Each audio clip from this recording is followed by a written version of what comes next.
Ben ritrovati cari telespettatori, ben arrivati anche i nostri ospiti, ve li presento subito. Ben ritornata nostra Licia Barzan, che è una segretaria con le deleghe alle politiche di genere dello SPCGL Metropolitano di Venezia, grazie di essere qui con noi. Grazie a voi. Ben ritrovato anche Daniele Tronco, grazie, segretario generale, sempre SPCGL Metropolitano di Venezia. E con loro mettiamo la lente di ingrandimento sull'ampio e variopinto territorio veneziano con le sue peculiarità e criticità. Parliamo di fragilità delle persone anziane, parleremo di case di riposo, parleremo di situazioni che devono essere risolte e poi naturalmente anche di un importante progetto che è stato realizzato, che è particolarmente significativo, una mostra fotografica che ci aiuta ancora di più a porre l'accento sull'importanza del vivere qui e ora, soprattutto per chi ha raggiunto una certa età, perché ogni giorno, ogni minuto, ogni ora che passa deve avere una qualità di vita che sia gratificante per la persona, per come la vive. È così, segretario? Sì, è proprio così, nel senso che prendiamo atto, insomma, le dinamiche demografiche ci danno delle indicazioni precise, nel senso che siamo di fronte a una situazione dove si vive più a lungo. Dopo il periodo del Covid, della pandemia, è ritornata ad allungarsi la vita media delle persone e soprattutto, questo è un altro elemento che incide nella tematica, è il numero di nuovi nati che è terribilmente sceso in questi anni. Quindi la somma di questi due fenomeni produce una situazione che accentua una serie di problematiche che abbiamo teso a mettere in evidenza con la mostra fotografica Vivere Adesso, perché noi pensiamo che appunto le persone anziane che fortunatamente vivono più a lungo devono vivere in modo positivo, con un invecchiamento, diciamo un invecchiamento attivo che gli aiuti ad affrontare un periodo della vita diciamo fra virgolette particolare, ma un periodo di vita che va vissuto assolutamente, insomma. Qui ogni attimo è estremamente importante. Ecco, ricordiamo proprio, abbiamo visto anche la slide della mostra, che vale la pena vederla, è toccante, è bella, insomma si vede che c'è il cuore dietro. Sono 100 immagini, sono scatti di 12 fatti in 12 residenze per anziani sempre dell'area del Veneziano e vedono appunto, fermano la quotidianità, le emozioni, i momenti vissuti, e questa è una panoramica, fa parte di una delle panoramiche di iniziative del coordinamento donne delle leghe SPCGL, ideata dal coordinamento donne SPCGL di Venezia, e le foto sono di Filippo Alessandro Nappi, organizzate in collaborazione con Auser e WISP provinciali di Venezia, con Emergency sede di Venezia. Questo per dare un po' di soddisfazione a chi ha contribuito. Ecco, qua stiamo vedendo intanto delle foto, sono toccanti, sono belle. Come mai questa iniziativa? Che cosa vi ha spinto? Ma allora, noi come SPCGL abbiamo un compito che è quello della tutela, diciamo, no? Delle persone anziane. Dentro la tutela e l'accompagnamento dei bisogni che esprimono le persone anziane c'è il tema anche della perdita di autonomia. Abbiamo quindi deciso quest'anno di mettere a fuoco il tema delle donne ricoverate nel centro servizi anziani. Le donne non solo, perché nella mostra ci sono anche immagini di maschi, ma sono percentualmente molto inferiori rispetto al tema della presenza femminile. A noi interessava molto, siccome per noi come sindacato è importante assolutamente mantenere la dignità delle persone, cioè garantire il diritto alla dignità, l'attenzione e il focus sulle case di riposo è perché vogliamo delle case di riposo in grado di garantire la dignità delle persone, proprio perché la vita che le persone vivono dentro la struttura è la vita che vivono in quel momento, è la loro vita e deve essere anche un po' tarata su ognuno delle persone ricoverate, perché ognuno ha la sua storia, ha il suo percorso, ha la sua cultura e deve essere in grado anche dentro le case di riposo di poter esprimere i propri sentimenti, la socialità, gli affetti, mantenere le autonomie residue, quindi i temi della riabilitazione, della cura appropriata, eccetera, e quindi ci pareva importante, insomma, poter fare il focus su questo. Anche perché il progetto verrà restituito alle case di riposo e quindi una volta chiuso e aperto, lo dico, fino al 29 di novembre alla Giudecca nella sede di Emergency, verrà restituito e quindi verrà rivissuto dentro le strutture di ricovero. Addirittura pensavamo fosse un progetto di poter restituire anche concretamente fotografie, perché è stato un grosso lavoro fatto con il personale e le direzioni. Naturalmente dentro il rapporto di benessere è fondamentale il legame e il rapporto col mondo del lavoro, cioè dei lavoratori che ci lavorano dentro, che è un tema a parte, anche questo molto importante. Questo è importante, esatto. Tornando proprio al territorio di Venezia, dopo torniamo anche su questo discorso e altre iniziative, quali sono le peculiarità dell'area? Ne parlavamo prima dicendo è un ambito un po' a sé rispetto ad altre zone. Sì, perché? Allora teniamo presente una cosa, che la popolazione anziana oggi in Veneto è stimata a circa 25-27% della popolazione over 65, perché statisticamente l'anziano si individua nella fascia d'età oltre i 65 anni. Noi sappiamo bene che per esempio per andare in pensione oggi di vecchiaia ci vogliono più dei 65 anni. In provincia di Venezia la particolarità è che noi siamo già oltre questa percentuale e che siamo, soprattutto nell'area veneziana, Venezia città storica, siamo vicini al 30% della popolazione, cioè abbiamo un invecchiamento che nel resto della regione è atteso nel 2030, quindi non tra l'altro fra tantissimi anni, però siamo già, diciamo, l'incidenza delle persone anziane in provincia di Venezia è più alto e quindi questa è una particolarità che ci aiuta anche a affrontare, diciamo, il tema. Adesso per esempio nello specifico, siccome abbiamo visto che sono gli over 80 che sono quelli che le persone che hanno problematicità della non autosufficienza. In provincia di Venezia gli over 80, le dico un dato statistico abbastanza certo, sono circa 73.000.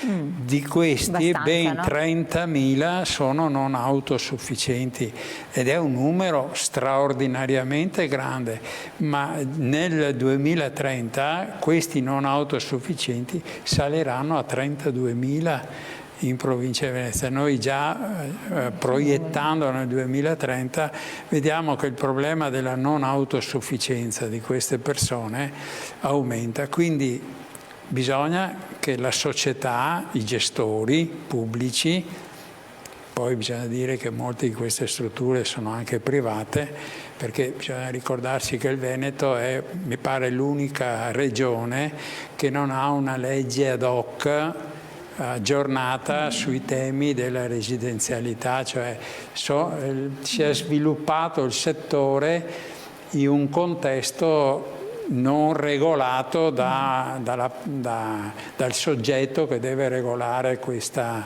materia, cioè la Regione. Quindi diciamo che si è sviluppato un po' in modo soprattutto sulle spinte di molti amministratori locali e dell'iniziativa di imprenditori, anche di grandi gruppi nazionali e esteri, che hanno sviluppato e stanno sviluppando questa residenzialità. È anche per questo che noi puntiamo molto sulla qualità di questa residenzialità, che è il tentativo che facciamo con questa Allo mostra. stato attuale che qualità è uguale dappertutto nel territorio veneziano? No, non è uguale dappertutto. Tenga presente che abbiamo un tema che è legato alla carenza del personale, che accennava adesso Licia, che si è accentuata quando la Regione ha deciso che una parte dei dipendenti delle case di riposo, delle residenze, avesse un percorso agevolato verso la sanità, cioè a un certo punto la Regione, di fronte alla carenza dei dipendenti, soprattutto OSS, infermieri, ha agevolato la migrazione di questi dipendenti verso le strutture sanitarie con percorsi agevolati, eccetera. Ma questo ha prodotto una carenza delle strutture. Guardi che in provincia di Venezia, questa è un'altra particolarità, però non è esclusiva purtroppo, noi abbiamo oltre 1000 persone che sono in attesa, ci servirebbero altre 1000 impegnative di cura, perché lei sa che una residenza per anziani adesso in provincia di Venezia varia dai 2.400 ai 3.000 euro al mese, senza un'impegnativa di cura, cioè che copre circa il 50% delle spese, un po' meno insomma, però copre una parte di queste spese, ben pochi potrebbero mantenersi, tant'è che rinunciano a entrare nelle strutture. E poi le strutture, anche di questi giorni una polemica, è stato evidenziato che anche le strutture, anche volendo, non lo potrebbero fare, perché siccome ci sono dei parametri, tanti ospiti, tanti dipendenti, se non hai quei dipendenti, se non hai il medico, l'infermiero, l'OSS, eccetera, non ti autorizzano nuove entrate nelle strutture. E quindi abbiamo più di 1000 persone che vengono gestite dalle famiglie e che aspettano l'impegnativa di cura per poter entrare, e la disponibilità delle strutture. Anche qui bisogna fare delle differenze, perché non è dappertutto così, ci sono aree dove si potrebbe anche procedere, atteso che se manca l'impegnativa di cura è praticamente difficile, perché se pensa 3.000 euro al mese, una famiglia di un lavoratore medio non può certo permettersi questa spesa, oppure sono costretti a vendersi la casa, a fare vendite della nuda proprietà, insomma, di affrontare il tema con questi sistemi. Quindi si tengono a casa e si collega anche il tema delle donne, altro tema. E questo è un altro tema, esatto, adesso ne affrontiamo. Leggevo un messaggio che è arrivato poco fa, vediamo se della regia ce lo rimettono in onda, che non l'ho visto bene, vediamo un attimo. Bellissime foto, mi ricordano tanto mia mamma che viveva in una RSA, bella iniziativa, complimenti SPI. Infatti ci sono foto particolarmente toccanti, e poi senza dubbio sono un po' specchio di una situazione dove bisogna intervenire. Queste foto dovrebbero portarci tutti a pensare che la vita a una certa età è uguale per tutti, l'età è democratica, ai noi. Questo è anche vero, però la qualità della vita non è uguale per tutti, e questo è un altro aspetto. E qui tocchiamo appunto quello che diceva la retta, magari una bellissima struttura, eccetera, ma se la retta non è sostenibile dalla persona, se le pensioni sono sempre più basse, se uno non può garantirsi cure, eccetera, diventa difficilissimo. Torniamo su questi temi, rispondiamo anche ai vostri messaggi dopo la pubblicità, tra poco. Allora, torniamo, stiamo parlando appunto ci ha fatto un quadro generale molto interessante Daniele Tronco. Chiedo anche a lei, segretaria, lo diceva anche prima, lo sottolineava anche il segretario, il ruolo delle donne dentro la struttura, perché sono molte di più per il momento, dopo, visto che l'aspettativa di vita degli uomini si amplia, magari ce ne saranno anche altrettanti di uomini, ma anche fuori, perché hanno un ruolo anche sociale, di assistenza, prima alla famiglia e poi agli anziani stessi della famiglia, però diventano anche loro anziane, e poi Guardi, allora le persone ricoverate rispetto al numero di non autosufficienti sono 1/3, quindi vuol dire che 2/3 delle persone, soprattutto donne, non autosufficienti o parzialmente non sono assistite a domicilio. Quindi abbiamo una situazione in cui l'onere più grande cade sui caregiver, che sono familiari, per lo più figlie, e quindi nuovamente su donne. O i servizi che vengono dati a domicilio, che sono pochissimi, coprono pochissimi casi, e quindi è un tema importante anche di potenziare tutto quello che è il servizio fuori delle case di riposo, quindi prima, per intanto allontanare il più possibile, perché le persone stanno meglio a casa loro, diciamo, no? Diventa un passaggio inevitabile in una certa fase di deterioramento fisico, mentale, eccetera. E quindi c'è il tema dei caregiver, il Veneto non ha una legge sui caregiver di assistenza, c'è il problema delle quote, per esempio, per pagare badanti o meno, i famosi ICD. Io ho anche i dati degli investimenti economico che la Regione fa, perché per la non autosufficienza c'è una quota per le case di riposo, che sono i famosi impegnative di cura, che sono insufficienti, ma c'è anche una quota per la semiresidenzialità, che è un servizio molto basso, che sarebbero i centri diurni, in cui le persone possono essere assistite durante la giornata e rientrare a casa. Perché è molto basso? È poco sviluppato. È importante? È molto importante, perché molte persone lavorano e potrebbero tenere gli anziani a casa se fossero garantiti durante la giornata. Infatti. E quindi dare una forma di assistenza domiciliare di tipo collettivo dentro strutture di semiresidenzialità. E poi c'è il tema anche, voglio dire, dell'aspetto che la salute è fatta di tanti pezzi, nel senso che c'è l'alimentazione che deve essere sana, e quindi bisogna avere anche un reddito, voglio dire, no? Per che consenta di poter mangiare, comprare alimenti sani, ma c'è anche il tema di chi è a domicilio e magari ha bisogno che qualcuno gli porti la spesa o addirittura il pasto preconfezionato, e quindi tutti questi servizi fanno parte di un pacchetto che dovrebbe essere a tutela delle persone che rimangono a domicilio. Quindi il tema si sviluppa all'interno delle case di riposo, ma anche si sviluppa prima, no?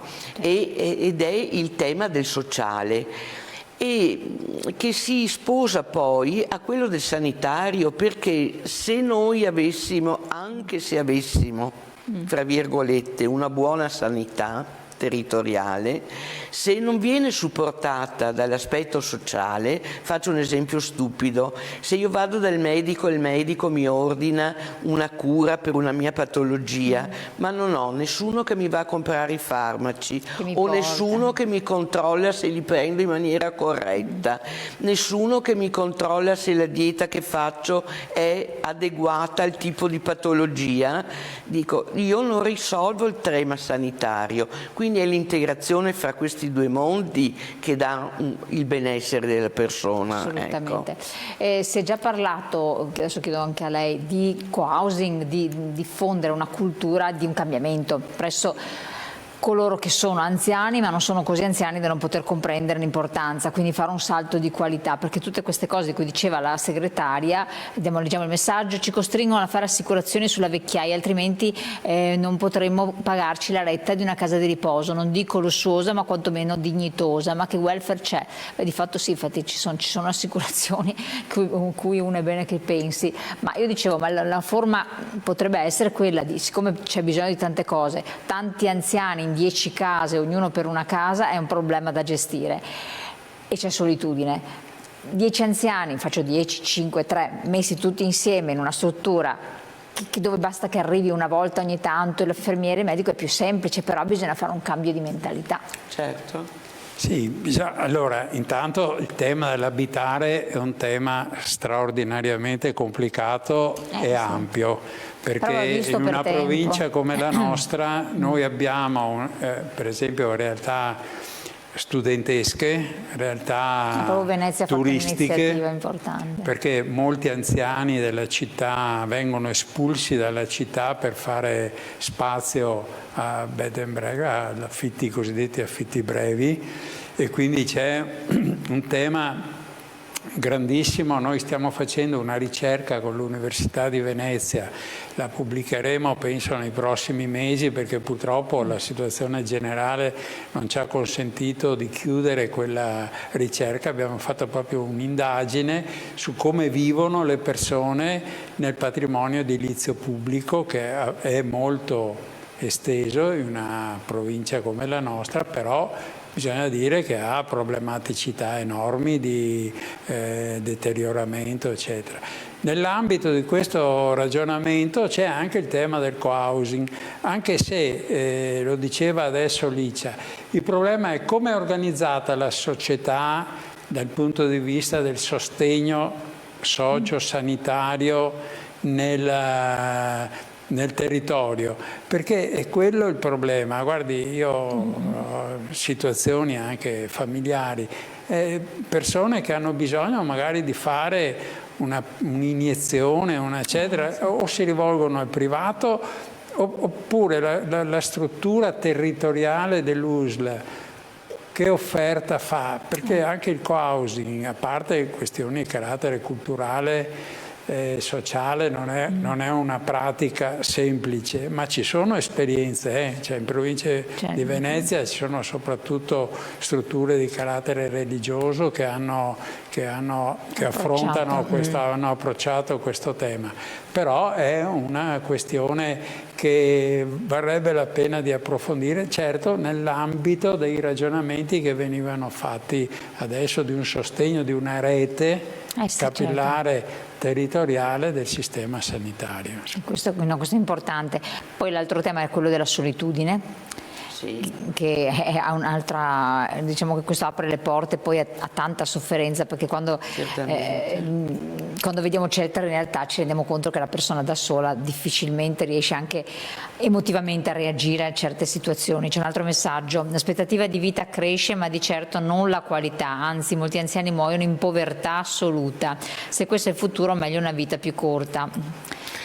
Beh, ci auguriamo che la vita sia lunga e sia anche assistita e accompagnata. Questo è un po' l'impegno che tutta la società si deve dare, in particolare le amministrazioni comunali, insomma, e devono essere garantite e supportati da delle leggi regionali che garantiscano la qualità della vita. Nel senso che il segretario prima citava che nel Veneto mancano leggi sui caregiver, mancano le leggi per i nuovi accreditamenti per le case di riposo, perché le case di riposo devono avere degli standard. E quindi voglio dire, bisogna però regolamentare tutta questa materia, quindi voglio dire, sarebbe importante avere una visione complessiva del tema, perché come dicevo prima arriveremo a dei livelli in cui 1/3 della popolazione sarà anziana, quindi dovremo avere una società organizzata in modo da poterla garantire. Certo, assolutamente, prego. Il problema è la demografia, cioè le dinamiche di questa società. L'Italia è un paese straordinariamente straordinario, perché prima di noi arriva solo il Giappone. Sarà per la qualità della vita, di come viviamo, però noi abbiamo un tasso di invecchiamento della popolazione molto anche alto. La Spagna è messa bene, cioè ci ha superato la Spagna, ci hanno superato. Insomma, adesso questa è una classifica, però c'è un tema, insomma, ed è necessario che le strutture pubbliche, quelle preposte, affrontino il tema in modo organico, perché la demografia è la vera sfida che abbiamo di fronte nei prossimi anni. Perché il tentativo che cerchiamo anche di portare avanti con queste iniziative è che bisogna sapere, insomma, non è accettabile l'idea che l'invecchiamento è una situazione a perdere, insomma non funziona così, no. Anche perché non è così dal punto di vista di come, perché adesso tratto il sistema di cura è anche un sistema dove se uno si cura, qui si apre il tema, adesso il carrello della spesa lo citava Alicia prima. Oggi le persone anziane, noi abbiamo più di 6 milioni di persone in Italia che hanno rinunciato a curarsi nell'ultimo anno, perché non riescono a farlo statistica l'Istat, c'è stato un incremento straordinario, più di 1 milione di persone che non sono tutti anziani, ma la stragrande maggioranza sono anziani che hanno rinunciato a curarsi. Perché? Perché non hanno i soldi, perché le liste d'attesa, perché il sistema non risponde efficacemente a questo e rinunciano a curare perché non hanno i soldi, perché oggi se hai una patologia di un certo tipo devi avere un reddito, devi avere un reddito perché devi ricorrere a interventi, se non vuoi aspettare un anno per una cataratta, ti rivolgi al privato e paghi 4.000 euro e ti fanno la cataratta. Sì, ma 4.000 euro un pensionato è tanta cosa. E rinunciano a curarsi. Cioè, questi sono dati che sono non dati da noi, certo, dal sindacato, eccetera, ma sono dati ufficiali dell'Istituto di Statistica del nostro Paese, insomma. Allora, con queste considerazioni noi siamo giunti al termine. Grazie Daniele Tronco, segretario generale della CGIL Metropolitano di Venezia, grazie a Alicia Barzan, anche lei invece segretaria con delega alle politiche di genere. Sono riflessioni importanti, merita di rivedere la puntata su YouTube e anche sul web, poi naturalmente visitare anche il sito internet, tanto quello di Città Metropolitana di Venezia quanto quello in generale. Abbiamo messo anche in onda, l'avete visto, tutte le sedi territoriali. Io come sempre vi invito a contattarle e fissare un appuntamento per farsi controllare anche la pensione. Ci sono sedi in ogni territorio provinciale poi ha le sue sedi ancora più territoriali, per cui sono raggiungibili in qualche modo. Grazie ai nostri ospiti, grazie a voi di averci seguito.